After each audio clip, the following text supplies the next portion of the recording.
Assalamualaikum warahmatullahi wabarakatuh. Kali ini saya akan share bagaimana caranya kita bisa bersaing, menang melawan kompetitor. Dan ini sangat penting ya, karena kita tidak bisa asal jualan kalau kita belum riset kompetitor yang ada. Cara paling simpel, misalnya minggu depan kita mau jualan nasi goreng misalnya, tapi kita tidak tahu bahwa ternyata di tempat kita jualan itu sudah ada misalnya 20 penjual nasi goreng. Nah, kalau kita asal buka tanpa kita riset kelebihan dan kelemahan kompetitor, marketnya tidak akan bisa dan tidak akan mau pindah ke produk kita. Itulah sebabnya kita harus memetakan dulu kelebihan kompetitor apa, kelemahannya apa, USP atau unique selling propositionnya mereka di mana, diferensinya di mana, harganya berapa dan sebagainya. Nah, cara paling simpel juga bisa dilakukan kalau teman-teman jualan online. Sebelum kita launching produk, sebelum kita membuka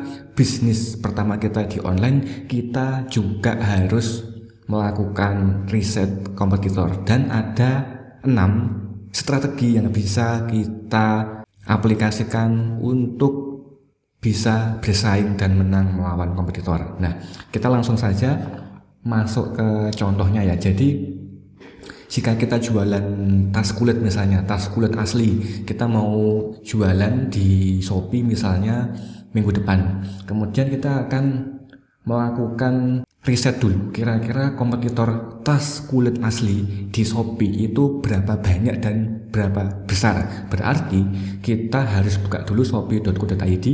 Di pencarian ini tas kulit asli, karena kita akan meriset seberapa banyak kompetitor yang sudah bermain di industri ini. Nah, bisa kita cek di sini ya. Ini tas kulit asli, kita tambah asli.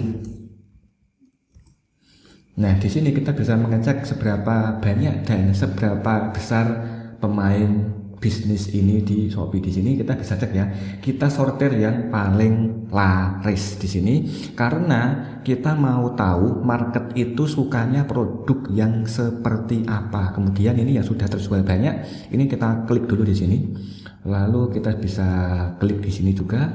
Kita akan memetakan beberapa tas kulit bestseller yang asli yang sudah banyak terjual di Shopee. Dan ini kita sortir ya, harus yang bahannya kulit asli. Kalau yang sintetis kita tidak perhitungkan karena itu di luar target market kita. Nah, ternyata di sini yang jualan tas kulit kebanyakan sintetis. Jadi jika kita jual tas kulit asli itu tentu lebih unik karena kompetitornya tidak sebanyak tas kulit sintetis. Oke, kita cari lagi di sini yang tas kulit asli.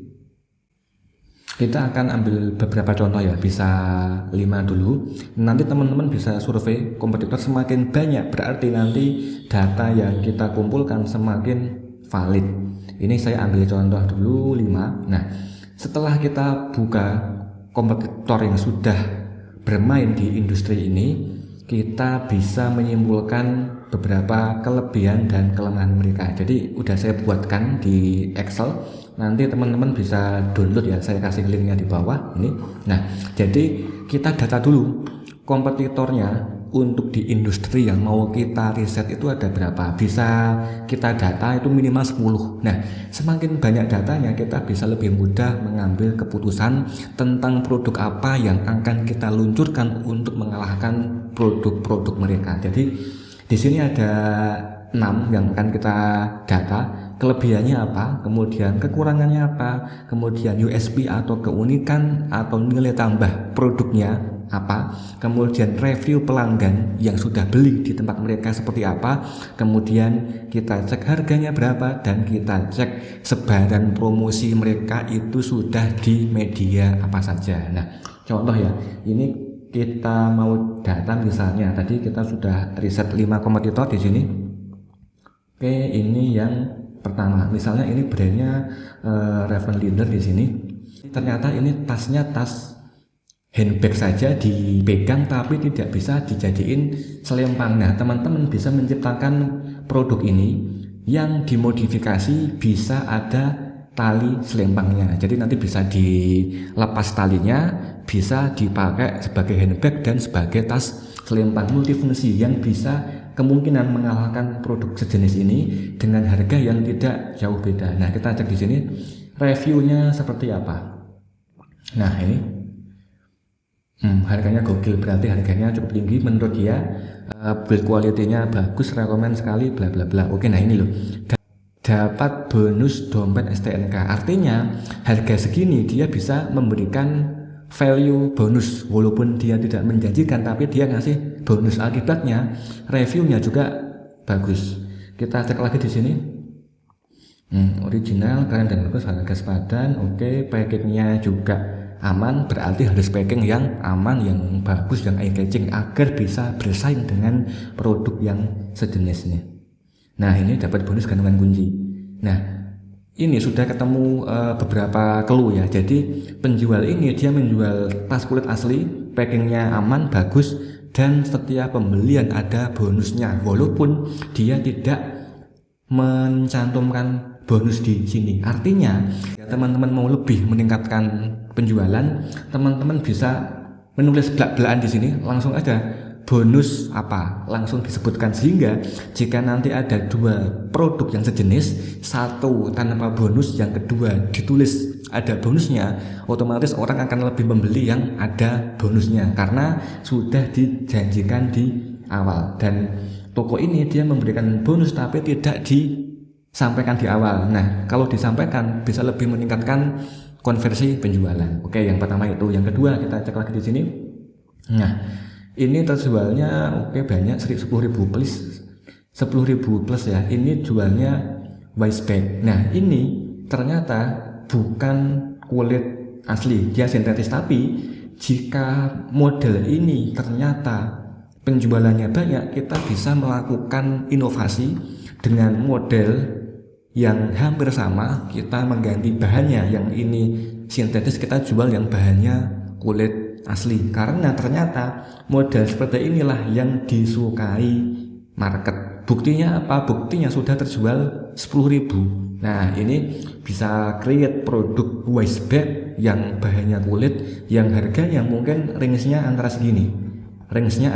Nanti ini bisa kita tulis ya, bisa kita tulis untuk menentukan acuan kita itu nanti mau jual harga berapa. Oke, kemudian kita cek lagi di sini. Misalnya ini tas HP. Nah, ini juga udah terjual 2.600 ya. Ini tas HP kulit asli, berarti orang mencari produk tas yang dia kecil, minimalis untuk tempat gadget. Nah, teman-teman bisa memodifikasi ya. Tas gadget bisa untuk HP, dompet, kemudian untuk kosmetik misalnya, atau untuk tempat parfum yang mungkin lebih gede dikit tapi tetap slim dengan model yang multifungsi seperti ini ya. Ini harganya 68.000. Berarti jika teman-teman mau meng-create produk tas HP atau tas gadget seperti ini, harganya range-nya juga harus antara 68 mungkin sampai maksimal 100.000. Jadi gapnya tidak terlalu jauh karena market suka harga yang seperti ini dengan tas yang dia multifungsi. Nah, oke ya, ini kita tulis di sini misalnya produknya apa? Yang tadi brand A, produknya handbag ya. Yang ini tas HP. Nah, harganya tas HP-nya itu 68.000. Nih. Nah, kemudian kita cek apakah reviewnya puas atau tidak. Nah, sesuai ya. Bahannya bagus, kelihatan mahal, memuaskan, belanja di sini. Sudah terima, wow, sesuai dengan gambar, rapih dan sebagainya. Berarti jahitannya rapih. Kelebihannya jahitannya rapih, warnanya bagus, modelnya juga keren. Jadi kita harus menciptakan produk yang kurang lebih seperti ini dengan kualitas yang harus lebih bagus dari kompetitor nih. Harga ekonomis, jahitan rapi ya, muat untuk 2 HP. Nah, mungkin teman-teman bisa upsell atau mungkin melebihkan atau mungkin membuat tambahan value, bisa untuk HP, power bank, untuk tempat parfum dan sejenisnya, karena orang-orang suka yang ternyata dia bisa buat 2 HP juga gitu. Oke, nah yang ketiga misalnya di sini. Oke, berarti ini kita tulis di sini, kita tulis di Excel.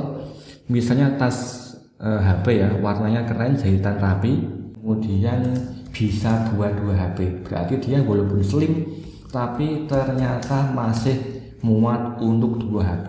Nah, ini kelebihan. Kekurangannya mungkin dia terlalu ngepres tapi tidak bisa untuk tempat parfum dan kunci. Jadi ini bisa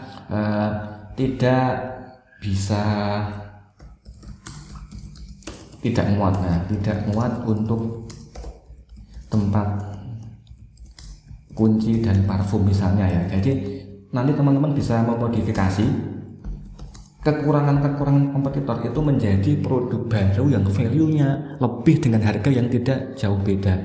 Kemudian nanti ini kita bisa jual yang harganya tidak jauh beda dengan apa yang dijual oleh kompetitor. Oke.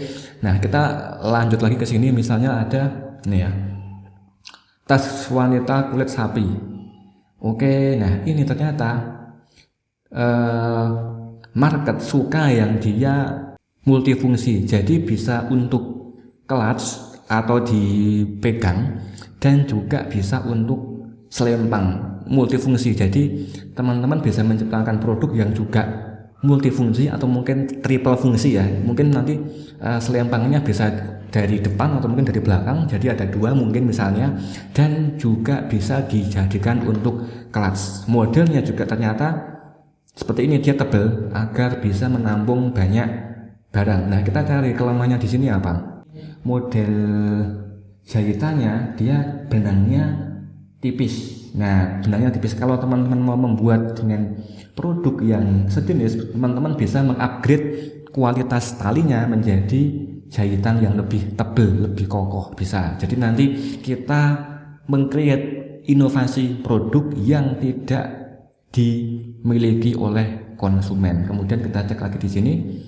Ukurannya sekian, oke, kompartemen. Nah, ini adalah komposisi dari tas yang mereka jual. Nah, nanti teman-teman bisa menambahkan add value, misalnya 3 kantong tambahan bersleting untuk 2 HP dan 1 power bank misalnya, atau 1 ruang utama bisa untuk skincare atau makeup atau mungkin mukena. Jadi setiap ruang ini fungsinya ada dan sudah kita perhitungkan untuk membawa barang-barang tertentu. Bisa juga. Kemudian kita cek di sini. Nah, jahitan rapi model manis, kantongnya banyak, bisa bawa. Bener kan? Jadi dia multifungsi. Berarti teman-teman kalau mau meng-create produk yang seperti ini juga harus multifungsi, jangan hanya yang 1 layer. Kalah nanti, karena ini dia ada banyak layer, banyak ruang atau slot untuk memasukkan barang. Artinya itulah produk yang disukai oleh market. Berarti teman-teman harus menciptakan produk yang kurang lebih hampir sama atau lebih dari yang kompetitor punya. Itu beberapa strategi yang bisa kita analisa agar kita bisa menang melawan kompetitor. Ini datanya kita buat dulu, nanti teman-teman melakukan analisa di sini. Bisa kita tambahkan fotonya seperti apa, foto produknya, agar nanti teman-teman mempunyai bayangan untuk meng-create produk yang lebih unggul dari kompetitor. Selamat mencoba, semoga bermanfaat. Assalamualaikum warahmatullahi wabarakatuh.